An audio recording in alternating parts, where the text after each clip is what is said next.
Ambani news TV ವೀಕ್ಷಕರಿಗೆ ನಮಸ್ಕಾರ.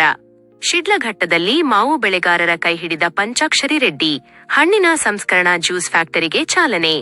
ಮಾವು ಬೆಳೆಗಾರರ ವರ್ಷಪೂರ್ತಿಯ ಸಂಕಷ್ಟಕ್ಕೆ ಕೊನೆಗೂ ಮುಕ್ತಿ ಸಿಗುವ ಕಾಲ ಹತ್ತಿರವಾಗಿದೆ. ಪ್ರತಿ ವರ್ಷ ಬೆಲೆ ಕುಸಿತದಿಂದ ಕಣ್ಣೀರಲ್ಲಿ ಕೈ ತೊಳೆಯುತ್ತಿದ್ದ ರೈತರ ಮುಖದಲ್ಲಿ ಮಂದಹಾಸ ಮೂಡಿಸಲು ಸಮಾಜ ಸೇವಕ ಕೊತ್ತನೂರು ಪಂಚಾಕ್ಷರಿ ರೆಡ್ಡಿ ಮುಂದಾಗಿದ್ದಾರೆ. ಶಿಡ್ಲಘಟ್ಟ ತಾಲೂಕಿನ ಬಚಹಳ್ಳಿ ಗ್ರಾಮದ ಸಮೀಪದ ತೋಳ್ಪಡೆ ತೋಟದಲ್ಲಿ ಕೊತ್ತನೂರು ಪಂಚಾಕ್ಷರಿ ರೆಡ್ಡಿ ಅವರ ಕುಟುಂಬದ ವತಿಯಿಂದ ಕಲಾ ನ್ಯಾಷನಲ್ ಫುಡ್ ಜ್ಯೂಸ್ ಫ್ಯಾಕ್ಟರಿ ನಿರ್ಮಾಣಕ್ಕೆ ಅದ್ಧೂರಿಯಾಗಿ ಚಾಲನೆ ನೀಡಲಾಯಿತು. ರೈತರು ಕಷ್ಟಪಟ್ಟು ಬೆಳೆದ ಮಾವಿಗೆ ಸೂಕ್ತ ಮಾರುಕಟ್ಟೆ ಹಾಗೂ ಬೆಂಬಲ ಬೆಲೆ ದೊರಕಿಸುವುದು ಈ ಫ್ಯಾಕ್ಟರಿಯ ಮುಖ್ಯ ಉದ್ದೇಶ. ಇಲ್ಲಿ ನೇರವಾಗಿ ರೈತರಿಂದ ಮಾವು ಖರೀದಿಸಿ ಅದನ್ನು ಸಂಸ್ಕರಿಸಿ ಜ್ಯೂಸ್ ಸೇರಿದಂತೆ ವಿವಿಧ ಮೌಲ್ಯವರ್ಧಿತ ಉತ್ಪನ್ನಗಳನ್ನು ತಯಾರಿಸಲಾಗುತ್ತದೆ. ಇದರಿಂದ ಶಿಡ್ಲಘಟ್ಟ ಹಾಗೂ ಸುತ್ತಮುತ್ತಲಿನ ಭಾಗದ ಸಾವಿರಾರು ಮಾವು ಬೆಳೆಗಾರರಿಗೆ ನೇರ ಅನುಕೂಲವಾಗಲಿದೆ.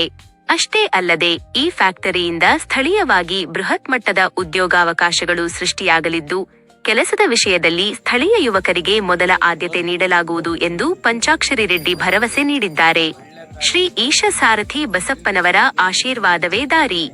ಈ ವೇಳೆ ಮಾತನಾಡಿದ ಸಮಾಜ ಸೇವಕ ಪಂಚಾಕ್ಷರಿ ರೆಡ್ಡಿ, ಶ್ರೀ ಈಶ ಸಾರಥಿ ಬಸಪ್ಪನವರ ಮೇಲೆ ನನಗೆ ಅಪಾರ ಭಕ್ತಿ ಇದೆ. ಅವರ ಅನುಮತಿ ಇಲ್ಲದೆ ನಾನು ಯಾವುದೇ ಕೆಲಸಕ್ಕೂ ಕೈ ಹಾಕುವುದಿಲ್ಲ.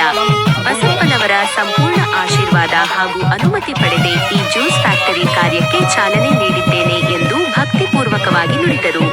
ಮಾವು ಬೆಳೆಗಾರರಿಗೆ ಆಸರೆಯಾಗುತ್ತಿರುವ ಈ ಮಹತ್ವದ ಯೋಜನೆಗೆ ಇಡೀ ತಾಲೂಕಿನಾದ್ಯಂತ ಅಭೂತಪೂರ್ವ ಮೆಚ್ಚುಗೆ ವ್ಯಕ್ತವಾಗುತ್ತಿದೆ. Closing voice over outro. ಶಿಡ್ಲಘಟ್ಟದಿಂದ ವರದಿ Manas, Ambani news TV. Subscribe ಮಾಡಿ, ಸಪೋರ್ಟ್ ಮಾಡಿ. ಅಂಬಾನಿ ನ್ಯೂಸ್ ಟಿವಿ ನಿರಂತರ ಸುದ್ದಿಗಾಗಿ ನೋಡ್ತಾ ಇರಿ.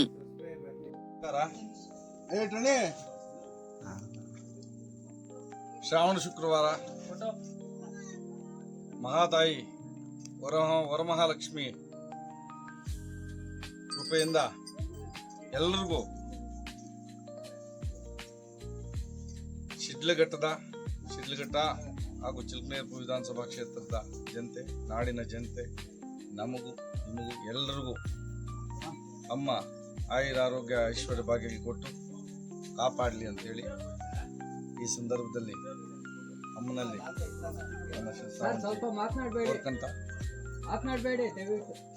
ಸುದಿನ ಮೊನ್ನೆ ಹೀಗೆ ನಾವು 4-6 ಜನ ನಮ್ಮ ಲೋಕಿ ಸಮೇತವಾಗಿ ಕೂತಿದ್ವಿ. ಮಾತಾಡ್ತಾ ಆ ಒಂದು ಮಾತಂದೆ, ಒಂದು ಸಣ್ಣ ಪೂಜೆ ಇಟ್ಕೊಂತೀವಿ ನಮ್ಮ ತೋಳ್ಪಡಿ ತೋಟ ಅಂತ ಹೇಳಿ ಬಚ್ಚಳ್ಳಿ ಹಾಗೂ ಕೊತ್ತನೂರು ಗ್ರಾಮಕ್ಕೆ ಎರಡಕ್ಕೂ ಸೇರುತ್ತೆ. ಸುಮಾರು ಒಂದು 350 ಎಕರೆ 200 ಎಕರೆ ಜಾಗ. ನಿಮಗೆಲ್ಲ ಗೊತ್ತಿದ್ದಂಗೆ ಈ ವರ್ಷ ಮಾವು ಬೆಳೆಗಾರರು ಬಹಳ ಕಷ್ಟದ ಒಂದು ಪರಿಸ್ಥಿತಿ ಸಿಕ್ಕಾಕೊಂಡಿದ್ರು. ನಾವು ಎಲ್ಲ ಕಡೆ ಮಾಡಕ್ಕಾಗ್ಲಿಲ್ಲ. ಏನು ನಮ್ಮ ಶಿಡ್ಲಘಟ್ಟ ಸುತ್ತಮುತ್ತಲು ಚಿಕ್ಕಬಳ್ಳಾಪುರ, ನಮ್ಮ ಬಾಗೇಪಲ್ಲಿ, ಈ ಕಡೆ ಮುಳಬಾಗಲ್, ಈ ಕಡೆ ಹಲವಾರು ಕಡೆಯಿಂದ ನಮ್ಮ ರೈತರು ಈ ಸರ್ತಿ ಮಾವಿನಕಾಯಿ ತಂದು ನಾವೊಂದು ಹೊಸದಾಗಿ ನಾದಾಸ್ ಫ್ರೂಟ್ ಕಂಪನಿ ಅಂತ ಹೇಳಿ ನನ್ನ ತಂಗಿ ಹೆಸರಲ್ಲಿ ಮಾವಿನಕಾಯಿ ಮಂಡಿ ಓಪನ್ ಮಾಡಿದ್ವಿ. ಸುಮಾರು ಡೈಲಿ ಒಂದು 200ರಿಂದ 300 ಟನ್ ಮಾವಿನಕಾಯಿ ಸರಬರಾಜು ಮಾಡಿದ್ರು. ರೈತರಿಗೆ ನಮ್ಮ ಕೈಲಾದಷ್ಟು ತಕ್ಕ ಮಟ್ಟಿಗೆ ಒಳ್ಳೆಯ ಒಂದು ಬೆಲೆ ಕೊಟ್ಟು ಮಾರಿ ಒಂಚೂರು ಅನುಕೂಲ ಮಾಡಿಕೊಟ್ವಿ. ಇದನ್ನ ಸ್ವಲ್ಪ ದೊಡ್ಡ ಮಟ್ಟದಲ್ಲಿ ಮಾಡೋಣ ಅಂತೇಳಿ ಎಲ್ಲರ ರೈತರ ಆಶಯದಂತೆ, ನಮ್ಮ ಮನೆಯವರ ಕುಟುಂಬದವರ ಆಶಯದಂತೆ ಒಂದು ಸಣ್ಣ ಹಣ್ಣಿನ ಪಲ್ಪ್ ಫ್ಯಾಕ್ಟರಿ ಒಂದು ಓಪನ್ ಮಾಡೋಣ ಅಂತೇಳಿ ಯೋಚನೆ ಮಾಡಿದ್ವಿ. ವಾರದಿಂದ ಮಾತನಾಡ್ಕೊಂಡ್ವಿ ನಾವು, ಲೋಕೇಶ್, ಹಲವಾರು ನಮ್ಮ ರೈತರು ಎಲ್ಲ ಸೇರಿ. ಸರಿ, ಈ ಒಂದು ಮಹಾಲಕ್ಷ್ಮಿ ಹಬ್ಬದ ದಿನ ಭಾಳ ಆಸ್ಪಿಷಿಯಸ್ ಡೇ, ಭಾಳ ಒಂದು ಒಳ್ಳೆ ಸುದಿನ ಅಂತೇಳಿ ಇವತ್ತು ಬೆಳಗ್ಗೆ 5 ಗಂಟೆಯಿಂದ 8 ಗಂಟೆವರೆಗೂ ಪೂಜಾ ಕಾರ್ಯಕ್ರಮ, ಗುದ್ದಲಿ ಪೂಜೆ ಇವತ್ತು ಹಮ್ಮಿಕೊಂಡಿದ್ದು. ಅದಕ್ಕೆ ತಾವೆಲ್ಲ ಬಂದಿದ್ದೀರಿ. ತಮಗೆ ನಮ್ಮ ಕುಟುಂಬದ ಪರವಾಗಿ, ನನ್ನ ಪರವಾಗಿ, ಆ ಮಹಾತಾಯಿ ಮಹಾಲಕ್ಷ್ಮಿ ಪರವಾಗಿ ಶುಭವನ್ನು ಕೋರ್ತಾ ಈ ಒಂದು ನಮ್ಮ ಬಚ್ಚಳ್ಳಿ ಹಾಗೂ ಕೊತ್ನೂರು ಎಲೆಯಲ್ಲಿರುವ ನಮ್ಮ ತೋಳ್ಪಡಿ ಅನ್ನೋ ತೋಟದಲ್ಲಿ ಇದು ನಾವು ಸಂಪಾದನೆ ಮಾಡಿದ ಆಸ್ತಿ ಅಲ್ಲ, ನಮ್ಮ ತಾತನವ್ರ ಭಿಕ್ಷೆ, ನಮ್ಮ ತಂದೆಯ ತಾತನವರ ಭಿಕ್ಷೆಯಲ್ಲಿ ನಾವು ಬದುಕ್ತಾ ಇದ್ದೀವಿ. ಈ ಒಂದು ತೋಟದಲ್ಲಿ ಒಂದು ಜ್ಯೂಸ್ ಫ್ಯಾಕ್ಟರಿನ ನಿರ್ಮಾಣ ಮಾಡೋಣ ಅಂತೇಳಿ ಸುಮಾರು ಒಂದು 40 ಕೋಟಿ ರೂಪಾಯಿ ವೆಚ್ಚದಲ್ಲಿ ಮಾಡೋಣ ಅಂತೇಳಿ ಇವತ್ತು ಗುದ್ದಲಿ ಪೂಜೆನ ನೆರವೇರಿಸಿದ್ದೀವಿ. ಇದಕ್ಕೆ ನಮ್ಮೆಲ್ಲರ ಸಹಕಾರ, ಹೇರಳವಾಗಿ ರೈತರ ಸಹಕಾರ. ಯಾಕಂದ್ರೆ ರೈತರಿಗಾಗಿ ನಿರ್ಮಿಸ್ತಾ ಇದ್ದೀವಿ ಇದನ್ನು. ಮುಂದಿನ ದಿನಗಳಲ್ಲಿ ಮಾವು ಹೇರಳವಾಗಿ ಬೆಳಿತೀವಿ ನಮ್ಮ ಕಡೆ. ಇವತ್ತು ಜ್ಯೂಸ್ದು ಮಾವಿನಕಾಯಿ 2 ರೂಪಾಯಿಗೆ ನಿಗದಿಪಡಿಸಿದ್ರು. 1 ಟನ್ 1,000 ಕೆಜಿ 2,000 ಅಂದ್ರೆ ಬರೀ 2 ರೂಪಾಯಿ. ರೈತರು ಏನಾಗೋದು ಹೇಳಿ?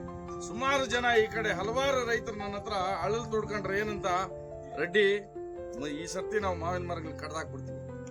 ಅವತ್ತು ನನಗೆ ಬಹಳ ನೋವಿನ ವಿಚಾರ. ಇವತ್ತು ಒಂದು ಮರ ನಾವು ಸಾಕ್ಬೇಕಂದ್ರೆ, ಒಂದು ಮರನ ಕಾಪಾಡಿ ದೊಡ್ಡದ್ ಮಾಡಿ ಅದು ಫಸಲು ಬರ್ಬೇಕಂದ್ರೆ ಒಬ್ಬ ರೈತನ ಜೀವನ ಪೂರ್ತಿ ಕಳೆದೋಗುತ್ತೆ. ಅಂತದ್ರಲ್ಲಿ ಇವತ್ತು ಮರ ಕಡಿತೀವಂದ್ರೆ ಇನ್ನೆಷ್ಟು ನೋವಿನಿಂದ ರೈತನಿರ್ತಾನೆ. ಇದಕ್ಕೆ ಬರೀ ನಾವು ಪ್ರಯತ್ನ ಪಟ್ರೆ ಆಗಲ್ಲ, ಸರ್ಕಾರ ಮುಂದಕ್ಕೆ ಬರ್ಬೇಕಿಂತ. ಸರ್ಕಾರ ಮುಂದಕ್ಕೆ ಬಂದು ಬೆಂಬಲ ಬೆಲೆ ಫಿಕ್ಸ್ ಮಾಡಿ ಸರ್ಕಾರದ ವತಿಯಿಂದ ಏನು ರೈತನಿಗೆ ಸಾಧ್ಯವಾದಷ್ಟು ಅನುಕೂಲ ಮಾಡ್ಬೇಕಂತೇಳಿ ಈ ಸಮಯದಲ್ಲಿ ನಾನು ಕೋರ್ತೀನಿ. ಸರ್, ಏನು ಇಲ್ಲಿ ಜ್ಯೂಸ್ ಫ್ಯಾಕ್ಟರಿ ಮಾಡಿರೋಂಥ ಹೆಸರೇನಿದೆ ಸರ್? ಇದು ನನ್ನ ತಮ್ಮ ತೀರ್ಕೊಂಡ್ರು, ನಾದುಬಿಂದು ಕಳಾತೀತ ರೆಡ್ಡಿ ಅಂತ. ಅವ್ರ ಹೆಸರಲ್ಲಿ ಕಳಾ ನ್ಯಾಚುರಲ್ ಫುಡ್ಸ್ ಅಂತೇಳಿ ಈ ಒಂದು ಫ್ಯಾಕ್ಟರಿನ, ಜ್ಯೂಸ್ ಫ್ಯಾಕ್ಟರಿನ, ಈ ಕಾರ್ಖಾನೆನ ಶುರು ಮಾಡ್ತಾ ಇದ್ದೀವಿ. ಸುಮಾರು ಇವತ್ತು ಅಂದಾಜು 40 ಕೋಟಿ ರೂಪಾಯಿ, ಇನ್ನೂ ಜಾಸ್ತಿ ಆಗ್ಬೋದು. 1 ಗಂಟೆಗೆ 20 ಟನ್ ಪ್ರೊಸೆಸ್ ನಡೆಯುತ್ತೆ ಅಂತದ್ದು. 2 ಯೂನಿಟ್ ಮಾಡ್ತಾ ಇದೀವಿ ಇದರಲ್ಲೇ, ಒಂದೇ ಜಾಗದಲ್ಲೇ 2 ಯೂನಿಟ್ ಮಾಡ್ತಾ ಇದೀವಿ. ಸುಮಾರು ಒಂದು 8 ಎಕರೆ ಜಾಗ ಇದಕ್ಕೆ ಯುಟಿಲೈಸ್ ಮಾಡ್ಕೊಂತ ಇದೀವಿ. ಇದರಲ್ಲಿ ಹಣ್ಣು ಮಾಡಿ ಅದನ್ನ ಪಲ್ಪ್ ತೆಗೆದು ಬೇರೆ ರಾಷ್ಟ್ರಗಳಿಗೆ ರಫ್ತು ಮಾಡಕ್ಕೆ ನಾವು ಯೋಜನೆಯನ್ನು ಹಾಕೊಂಡಿದ್ದೀವಿ. ಇದು ಮುಂದಿನ ದಿನಗಳಲ್ಲಿ ತಮ್ಮೆಲ್ಲರ ಆಶೀರ್ವಾದ, ರೈತರ ಆಶೀರ್ವಾದ, ನಮ್ಮ ತಂದೆ ತಾಯಿಯ ಆಶೀರ್ವಾದ, ಅಮ್ಮನ ಆಶೀರ್ವಾದದಿಂದ ಚೆನ್ನಾಗಿ ಬೆಳಿಬೇಕಂತೇಳಿ ಬೆಳೆದು ಇಲ್ಲಿ ರೈತಾಪಿ ವರ್ಗಕ್ಕೆ ಒಂದು ಉತ್ತಮವಾದ ಒಂದು ಅವರ ಬೆಳೆದಂತ ಒಂದು ಏನು ಹಣ್ಣು ಇದೆ ಅದಕ್ಕೆ ಒಳ್ಳೆ ಒಂದು ರೇಟ್ ಕೊಟ್ಟು ಅವ್ರಿಗೆ ನಾವು ನಮ್ಮ ಕೈಲಾದಷ್ಟು ಒಂಥರ ಸಹಾಯ ಅನ್ನೋದಕ್ಕಿಂತ ಸಹಕಾರ ಕೊಡೋಣ ಅಂತೇಳಿ ನಾನು ಆ ಒಂದು ಮನಸ್ತತ್ವದಿಂದ ಇದನ್ನ ಶುರು ಮಾಡ್ತಾ ಇದ್ದೀನಿ. ಸ್ಥಳೀಯರಿಗೆ ಆದ್ಯತೆ ಕೊಡ್ತೀರಾ ಇಲ್ಲ ಮ್ಯಾಕ್ಸಿಮಮ್ ಸ್ಥಳೀಯರಿಗೆ ಕೊಡ್ತೀವಿ. ಕೆಲವರು ಟೆಕ್ನಿಕಲಿ ಬೇಕಾಗಿರೋರ್ನ ಹೊರಗಡೆಯಿಂದ ತರಲೇಬೇಕಾಗುತ್ತೆ. 80% ಸ್ಥಳೀಯರಿಗೆ ಆದ್ಯತೆ ಕೊಡ್ತೀವಿ. ಎಷ್ಟು ಜನ ಉದ್ಯೋಗ ಸೃಷ್ಟಿ? 400 ರಿಂದ 500 ಜನ ಸ್ಟಾರ್ಟಿಂಗ್ ಅಲ್ಲಿ ಉದ್ಯೋಗ ಕೊಡ್ತೀವಿ. ಇದು ನಾವು ಮುಂದಿನ ಮಾವಿನಕಾಯಿ ಸೀಸನ್ ಅಷ್ಟೊತ್ತಿಗೆ ಆಪರೇಟ್ ಮಾಡಕ್ಕೆ ರೆಡಿ ಮಾಡ್ತಾ ಇದ್ದೀವಿ. ಮಾಡಬೇಕು. ಯಾಕಂದ್ರೆ ಮುಂದಿನ ಫೆಬ್ರವರಿ ಮಾರ್ಚ್ ಅಷ್ಟೊತ್ತಿಗೆ ಇದು ಪ್ರೊಸೆಸಿಂಗ್ ಇದಕ್ಕೆ ಮಟ್ಟಕ್ಕೆ ತಂದ್ಬಿಡ್ತೀವಿ. ತರಲೇಬೇಕಂತ.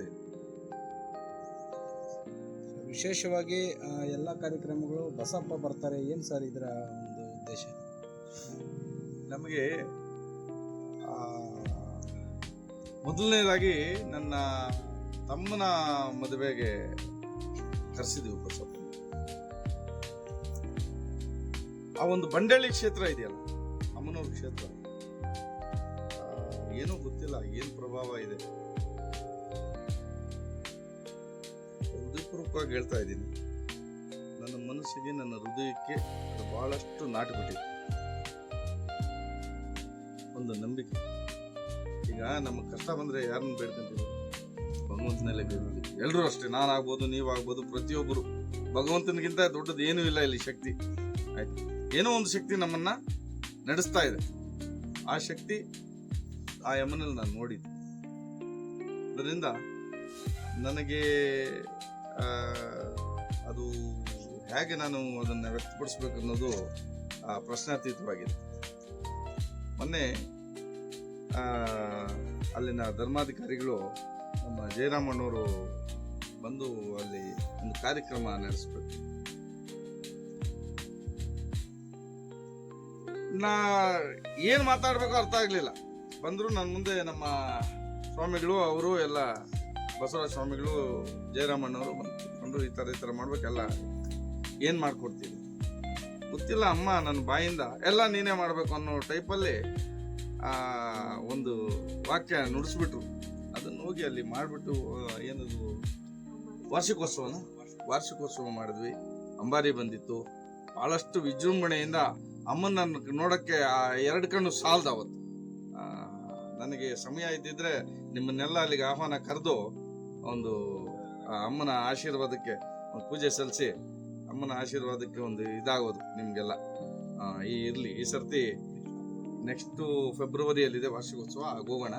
ಅದಲ್ಲದೆ ಅಲ್ಲಿ ಇನ್ನೂ ಒಬ್ಬರು ಇದ್ದಾರೆ, ದೊಡ್ಡ ಬಸಪ್ಪನವರು. ಅವ್ರು ನಮ್ಮ ಮನೆಗೆ ಫಸ್ಟ್ ಬಂದಿದ್ರು.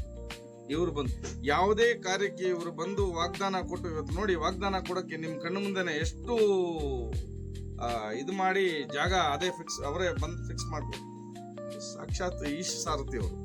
ಆಯ್ತಾ, ನಾನು ಅದರಲ್ಲಿ ನಂಬಿಕೆ ಇಟ್ಟಿದ್ದೀನಿ. ಹೌದು, ನಮ್ಮ ಈ ತೋಟದಲ್ಲಿ ಒಂದು ಶಾಸನ ಕಲ್ಲಿದೆ, ಹಳೆಯ ಕಾಲದ್ದು.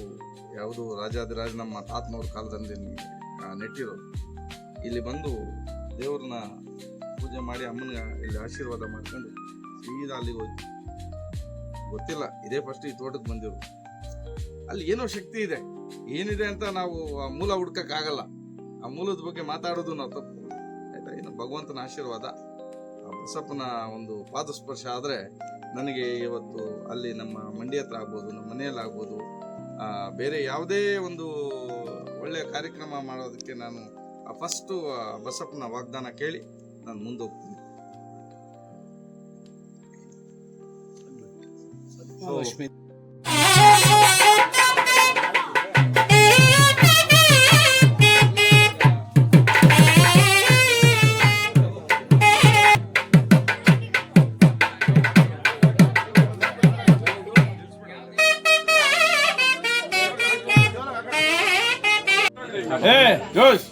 ಒಂದು ಬೈಟ್ ಕೊಡ್ತೀನಿ. ಮಾಡಲಿ ಶುಭ ದಿನದಲ್ಲಿ ಮನೆ ದೇವರ ಅನುಗ್ರಹದಿಂದ ಆಶೀರ್ವಾದದಿಂದ ಒಳ್ಳೆ ಒಂದು ಕ್ಷೇತ್ರದಲ್ಲಿ ಒಂದು ಭೂಮಿಯ ಒಂದು ಪೂಜೆಯನ್ನು ಮಾಡಿದ್ದೀರಾ. ಸದಾಕಾಲವೂ ಕ್ಷೇತ್ರ ಅಭಿವೃದ್ಧಿಯಾಗಲಿ. ನೀವು ಏನೆಲ್ಲ ಸಂಕಲ್ಪಗಳು ಇಟ್ಕೊಂಡಿದ್ರೆ ಈ ಜಾಗದಲ್ಲಿ ಆದಷ್ಟು ಬೇಗ ಎಲ್ಲ ಸಂಕಲ್ಪಗಳು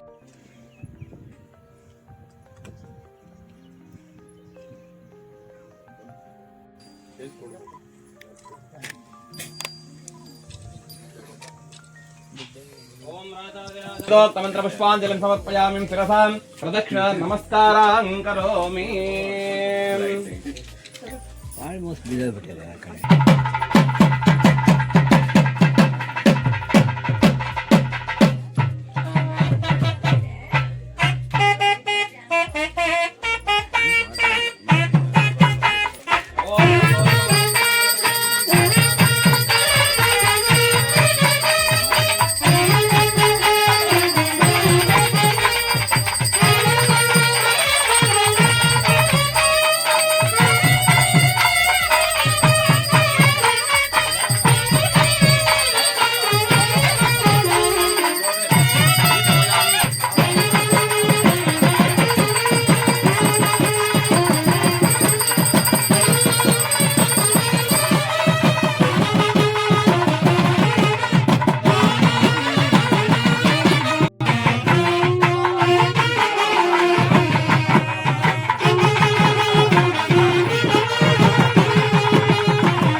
ಗಂಧಾನ್ ಧಾರಯಾಮಿ ಅಲಂಕರಣಾರ್ಥಮಸ್ತಾಂ ಸಮರ್ಪಯಾಮಿ ನಾನಾವಿಧಾಂ ಪರಿಮಳ ಪತ್ರಾಪುಷ್ಪಾಣಿ ಸಮರ್ಪಯಾಮಿ ತ್ವಮೇವ ನಾನಾವಿಧಂ ಆನಂದಪೂರ್ವಕಂ ಪುಷ್ಪಂ ಪುಷ್ಯದಾ ವಿಧಮೋತ್ತಮಂ ನಾನಾವಿಧಾಂ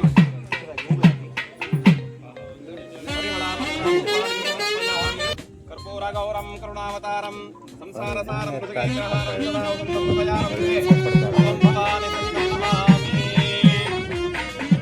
ಪೂರ್ಣಾದಿ ಮಹಾಮಂಗಳ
ಬಾ ದಂಡಣ್ಣ.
ಆಯ್ತು